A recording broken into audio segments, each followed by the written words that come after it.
Coucou à tous, j'espère que tout le monde va bien. Sabiland m'a reposé des nouvelles questions. J'ai dit, y a pas de souci, je vais y répondre. J'aime bien répondre aux questions, donc c'est un vrai plaisir, je te remercie. Réellement, je me représente, c'est Nathan, voilà, Instagram Nathan Kosso Photo, tout simplement. Alors, la première question, ou les premières questions, parce qu'en réalité, sur la question, il y en a plusieurs. Donc, aimerais-tu travailler à Disneyland Paris? J'aimerais bien, ce n'est pas dans mes objectifs, mais si l'opportunité se fait, il n'y a pas de souci, j'ai déjà postulé une fois, j'ai jamais reçu de mail, bon, à réessayer. Mais sinon, à part cela, voilà, j'aimerais bien travailler à Disneyland Paris, ça serait plutôt cool. Après, c'est pas dans mes premiers objectifs. Et du coup, quel métier ferais-tu? Du coup, bah, je serais plus photographe, du coup, à Disney. Ce ne serait pas resté. Alors, la plupart du temps, quand tu commences en tant que photographe à Disneyland Paris, tu commences en tant que photopass. Et c'est mon objectif, c'est vraiment aller plus loin que photopass. Si réellement je travaillerais à Disneyland Paris, je serais photographe, mais j'irais beaucoup plus loin. C'est-à-dire photographier des spectacles, des événements, etc. Super, quoi. Faire des shootings aussi, parce que les photographes qui travaillent pour Disneyland Paris réalisent des shootings de temps en temps. Des personnages, par exemple, de la direction, des salariés, etc. Donc c'est plutôt cool.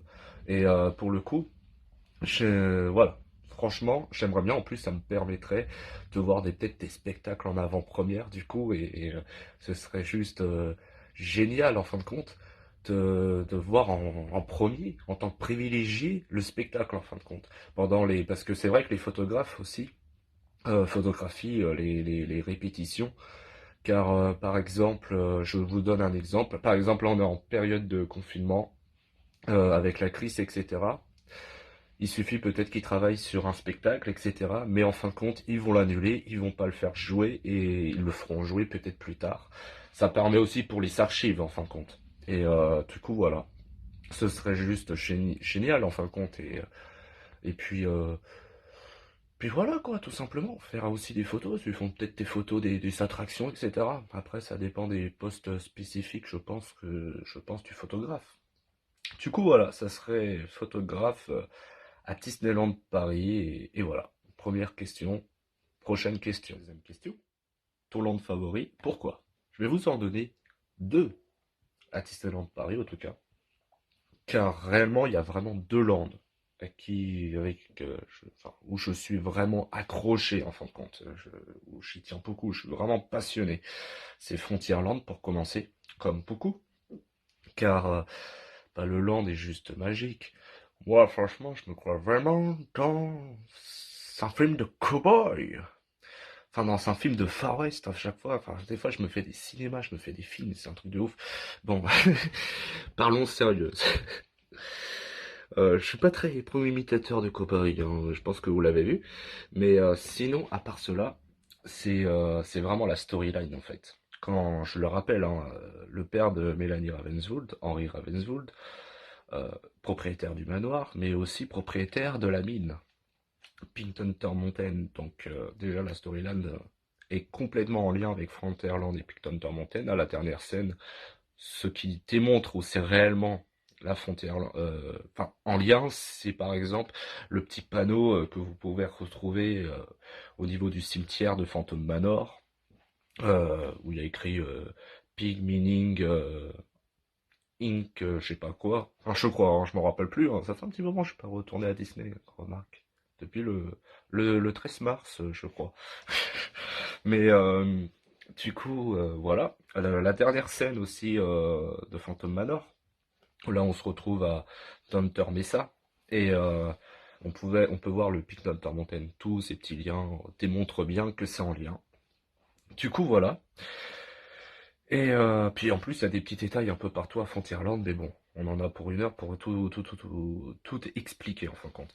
Mais sinon, voilà, l'immersion totale aussi. Et puis, il faut savoir que même Frontierland Theater est en lien avec Phantom Manor, Big Thunder Mountain, enfin avec tout le long en général, parce que vous pouvez revoir une scie, en fin de compte, une scie rond, je sais plus comment on appelle ça, ouais, c'est une scie, euh, tout en haut à l'entrée du Frontierland Theater, qui représente en fait la mort, enfin, c'est une personne qui est mort, un des prétendants, pardon, qui est mort de ça en fin de compte, et il serait propriétaire du théâtre. Donc voilà, c'est l'un des prétendants de Mélanie.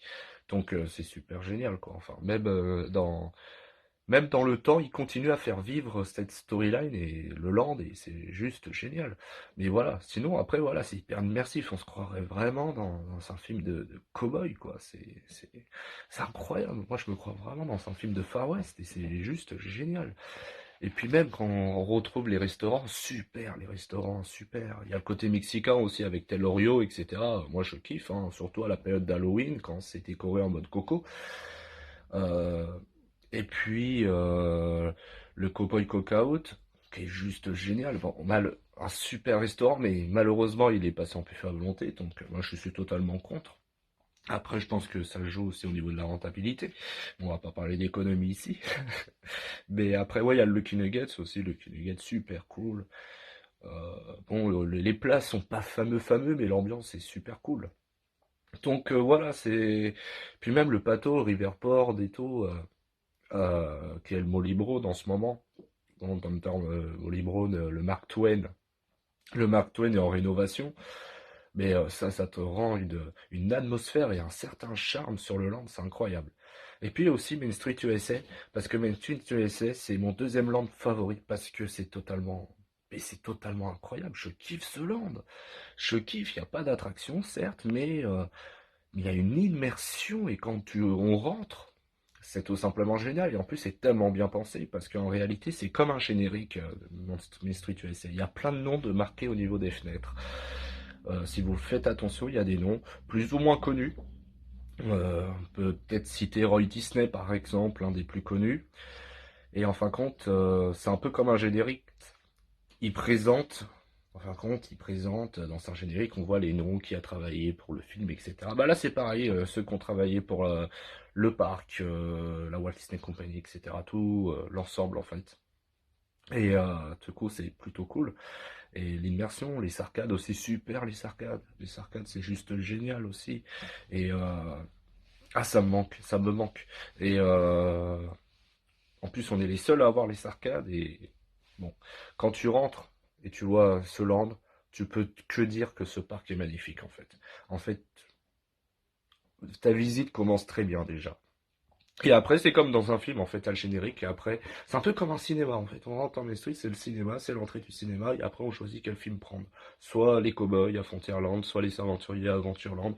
C'est un peu le petit truc que je vois des fois aussi, c'est un peu comme ça que je vois aussi le land Main Street, en fin de compte. Du coup, voilà, bah, je réponds aux prochaines questions. Les attractions qui, pour toi, ont mal vieilli. Alors, bah, c'est clair, il y a déjà une attraction qui me vient en tête directement. Au studio, aucun. Parce qu'au studio, franchement, c'est dans la bonne route. Enfin, voilà, il y a un avenir, etc. Donc ça va. Mais par exemple, le Discoveryland Theater, là où il se trouve Filard Magique, clairement, faut arrêter avec cette attraction. Euh, Au début, ouais, je le faisais. L'année dernière, il faisait assez froid aussi, il pleuvait pas mal. Et j'avais passé un petit moment, pas mal de temps quand même là-bas. Mais avec le temps, je remarquais, oh, c'est bon, quoi. C'est, c'est, c'est, c'est pas ouf, c'est pas ouf. Je dirais même qu'il sert complètement à rien. Car, là, ça fait un petit moment que je ne suis pas allé, hein, même quand je compte pas les périodes de confinement, mais même avant, je n'y allais plus, quoi. Parce que ça sert à quoi? C'est quoi l'utilité de passer des films en 3D avec un petit chouïa de 4DX, parce que clairement le 4DX il est pas très ouf, hein, parce qu'aujourd'hui le 4DX c'est rien d'expérimental en fin de compte. Il y a une époque où c'était sympa, c'était pas mal, mais aujourd'hui, voilà, par exemple, voilà, je me paye une séance en 4DX pour voir un film au cinéma aujourd'hui, donc c'est comme ça. Mais sinon, ouais, franchement, Discoveryland Theater, faut arrêter, faut le remplacer par autre chose. Un tag ride peut-être à Discoveryland, qui pourrait être sympa, mais sinon, voilà. C'est vraiment une attraction à raser, je pense, parce que au bout d'un moment, non, mais clairement, hein, je parle sérieux, avec honnêteté, parce que il y a aucun intérêt, il y a aucun avenir. Ils vont mettre quoi après Fumeur Magique? Voilà. En plus, Filard Magique, on nous a vendu ça. Ouais, pour les 90 ans de Mickey, bah, il est toujours là déjà, il est toujours présent. Et, et en plus, clairement, on voit que Donald. Donc, en plus, voilà. Alors, c'était cool, il y a une époque quand c'était Captain EO et Chéri Rétréci le public. Voilà, en plus, c'est de la nostalgie. C'était vraiment cool, c'était des belles scènes et tout. Aujourd'hui, il y aurait plus d'avenir, hein. Aussi, pour Chéri Rétréci le public, aujourd'hui, au jour d'aujourd'hui, sert à rien, quoi. Donc, ça sert à rien de remettre ça aussi, mais sinon, ouais, c'était cool à une époque. Parce que voilà, c'était un peu innovateur, etc. Bon, c'était pas nouveau totalement, mais c'était un petit peu innovateur. C'était assez cool. Mais aujourd'hui, plus aucun intérêt. Clairement, il n'a plus aucun intérêt. Donc voilà, c'est vraiment, ouais, vraiment l'attraction, je pense, qui a très mal vieilli, quoi. Donc voilà. Alors, nouvelle question. C'est la troisième, hein, je crois bien. Purée. Je parle beaucoup, je parle énormément. Quelle attraction changerais-tu à Disneyland Paris, améliorerais-tu, etc., etc. Bah, franchement, comme je parlais, Filard Magique, pour commencer.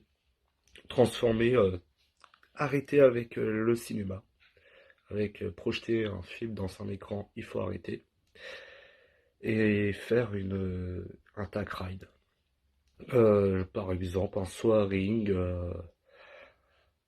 tes plus grandes découvertes sur Terre. Un soaring, en fait, je me rappelle plus des noms, mais t'es genre dans une attraction, t'es soulevé, etc. Et puis tu voyages en fait, puis ça transplane comme ça, enfin c'est assez spécial, c'est assez drôle à faire. Et ce serait sur les grandes découvertes humaines en fin de compte, au niveau de la planète, etc. Et pourquoi pas même des plus grandes découvertes technologie, par exemple, on voit une fusée décoller. Ce serait vraiment dans le truc un peu rétro-futuriste en plus, parce qu'aujourd'hui une fusée qui décolle, il n'y a plus rien de futur parce que c'est le présent. Mais voilà, raconter un peu cette histoire-là, par exemple, sur la conquête de l'espace. Parce qu'il y a une époque, bah, les plus grandes personnes, on va dire, des intellectuels de l'époque, par exemple Léonard de Vinci, enfin Jules Verne, par exemple, Jules Verne, Léonard de Vinci. Jules Verne, même Léonard de Vinci, je crois bien, hein, si je me trompe pas. Euh, Penser à la conquête de l'espace, etc., rêver sur ça, et c'était des hommes incroyables. Et aujourd'hui, bah, on peut commencer par ça jusqu'à aujourd'hui. Et même le futur, pourquoi pas, ce que va devenir la conquête de l'espace dans le futur. Donc ça serait vachement intéressant et éducatif, je veux dire. Donc voilà. Disney aussi, c'est l'éducation. Ils sont très proches au niveau de l'éducation, des expériences comme ça. Donc les attractions, ouais, c'est très éducatif. Et peut-être après changer aussi Blanche-Neige et la Sept Nains, l'histoire de l'améliorer, de la moderniser. Déjà l'animatronics de fin, mettre en place un peu plus de Blanche-Neige et virer un petit peu des scènes qui fait peur parce que ça fait un peu peur par rapport aux petits. Et du coup voilà. Euh, et modifier aussi le pays des contes de fées. Et modifier complètement, en fait, virer le pays des contes de fées et casser Junior pour mettre en place un petit land, un mini land, hein, sur La Belle et la Bête avec la nouvelle attraction de La Belle et la Bête qui sera présent à Tokyo Disneyland. Voilà. Alors, combien d'hôtels as-tu fait? Lequel tu as préféré? Et celui que j'aimerais faire? Du coup, j'en ai fait trois. Pour commencer, j'ai fait le Cheyenne. Très très beau hôtel. On se croirait. Enfin, on se croit. On est dans l'immersion d'un film de Far West, des cow-boys. Du coup, bah, ça c'est cool. J'aime beaucoup. Et ensuite, j'ai fait le Newport. J'ai beaucoup moins bien aimé. J'ai moins aimé là, pour le coup. C'est pas mon préféré. Mais j'ai quand même aimé. Bon, j'ai quand même aimé, mais c'est pas l'hôtel que j'ai kiffé réellement. Et après, j'ai fait le Sequoia. Et là, pour le coup, c'est mon préféré. Le Sequoia, c'était un véritable coup de cœur. J'aime énormément cet hôtel. En plus, c'est vraiment ce que je recherche un petit peu. J'aime un petit peu cette ambiance-là, c'est-à-dire très boréal, calme, paisible, puis ce certain charme que donne l'hôtel. C'est vraiment, j'aime beaucoup, j'aime énormément. C'est fantastique. Un hôtel que j'aimerais faire, bah, tous les hôtels, hein. C'est vraiment un hôtel que, enfin, tous les hôtels j'aimerais faire en fin de compte. Disneyland Hotel, la future hôtel, le futur hôtel de New York, New York, The World of Marvel, et puis Santa Fe. Mais sinon, un rêve, c'est l'hôtel Star Wars, qui va ouvrir dans je ne sais quand, mais qui va ouvrir en tout cas au Walt Disney World, juste derrière le Galaxy Edge de Disney Hollywood Studio, pardon. Et franchement, c'est un rêve là. Enfin, c'est moi Star Wars, je kiffe. Et là, réellement, ça va être en forme de vaisseau, quoi. Enfin, ça sera juste génial. Par contre, des économies, je crois. Alors, quel conseil pour une famille, enfin des personnes qui se projettent un petit séjour à Disneyland Paris? Du coup, bah, c'est plutôt compliqué comme question parce que ça dépend ce que les personnes recherchent. Déjà, profiter au maximum des attractions, hein. C'est un peu le principe d'un parc d'attractions, mais aussi à Disneyland Paris, on peut retrouver des très beaux spectacles comme Mickey le Magicien, et qui est souvent présent durant l'année, et enfin, qui est principalement présent dans l'année, autre que Noël, etc. Et vraiment, c'est un spectacle à faire parce qu'il est tout simplement magnifique. Ça dure qu'une demi-heure, c'est pas énorme dans une journée. Donc voilà, puis faire la parade aussi, c'est vraiment le truc, bah, quand on y va pour la première fois à Disneyland Paris, c'est ne pas rater la parade, c'est le rendez-vous de la journée. À quelle heure est la parade? Voilà, non mais une parade, ça ne se rate pas à Disneyland, ça ne se rate pas, mais dans n'importe quel parc. C'est vraiment en plus le truc qui est au cœur de Disneyland, enfin d'un parc Disney, c'est la parade, quoi. C'est le rendez-vous de la journée. C'est hyper important. Si vous l'avez raté, vous savez tout rater dans votre journée. Mais vraiment tout. Je peux vous le dire. Une parade, ça ne se rate pas. C'est comme photographier le château. C'est la même chose. C'est la même histoire. Alors, quelle serait l'attraction d'un autre parc que tu aimerais voir à Disneyland Paris ou enfin, sur le Disneyland Park au studio? Déjà, pour commencer, comme je en parlais tout à l'heure, c'est de supprimer euh, le Pit des Contes de Fées et comment ça s'appelle Cassé Junior et faire justement une attraction, un petit land sur La Belle et la Bête avec l'attraction de La Belle et la Bête à Tokyo Disneyland. Mais aussi voir un Splash Mountain à Frontierland comme beaucoup je pense, mais un Splash Mountain sur Pocahontas. Alors bien sûr le temps fait que apparemment c'est pas du tout leur projet à cause du temps, mais pourquoi pas l'ouvrir que les périodes estivales en fin de compte. Franchement, ça coûte rien, je pense. Je pense que ça coûte rien. Par exemple, vous voyez le parc Astérix, il ferme bien 6 mois dans l'année et pourtant, enfin environ 6 mois, un peu moins, je crois, 3 4 mois. Et puis il n'y a aucun problème avec les attractions. Pourquoi pas nous, pourquoi pas Disneyland Paris? Et voir Indiana Jones Adventure. Ouais, c'est vraiment un kiff. C'est vraiment une attraction en fait que j'ai jamais fait mais que j'aimerais faire et pourtant elle est pas ouf. Mais c'est juste superbe comme attraction et pourquoi pas. Et voir arriver peut-être l'attraction sur Mickey et Minnie, comme ça met aussi en valeur bah, la nouvelle attraction en fait qui se trouve à Disney Hollywood Studios et qui met en valeur en fin de compte Mickey et Minnie et puis et ses amis, Pluto, Tango, etc. Donald à Fantasyland, qui permettrait de les mettre en valeur un peu plus sur le parc dans une attraction. Et parce que à part Filard Magique, sinon tu sens pas, enfin Mickey on le voit pas. Donc bah voilà. C'est vraiment une des attractions que j'aimerais aussi voir. Aussi le Land Mary Poppins. Juste derrière peut-être la gare du Disneyland Railroad. Franchement, un land sur Mary Poppins ici, ce serait ouf. Et en plus, ça respecterait un petit peu la logique de Fantasyland. C'est-à-dire, ça représente des pays européens par rapport au conte. Blanche-Neige, c'est le Benelux. Pinocchio, c'est l'Allemagne, l'Italie pour Pelanoté, c'est un restaurant après, mais les Pelanoté, c'est pas une attraction. L'appel au bois dormant pour le château, c'est la France. Et Peter Pan et Toad Hall, c'est l'Angleterre. Et Mary Poppins, c'est l'Angleterre. Donc pourquoi pas représenter encore l'Angleterre une nouvelle fois. L'Angleterre serait extrêmement présent parce qu'il y a Charles au Pays des Merveilles aussi, mais ce serait vraiment le petit plus, et pourquoi pas. Donc voilà, bah, je pense que j'ai répondu à toutes les questions. J'espère que tu es contente. J'espère que... Bah, en tout cas, moi, j'ai apprécié, je suis content. J'aime beaucoup répondre aux questions. Du coup, bah, je te remercie d'avoir pensé encore une nouvelle fois à moi, et bah, merci à toi, et puis bon courage à tous tes abonnés euh, pour le confinement. Puis vous inquiétez pas, le parc va finir par ouvrir. Donc bah voilà, bah, je vais vous faire un petit bye bye, un petit coup de bye et à plus. Oh mais tu vas éteindre. Coucou Sabrina, j'espère que tu vas bien.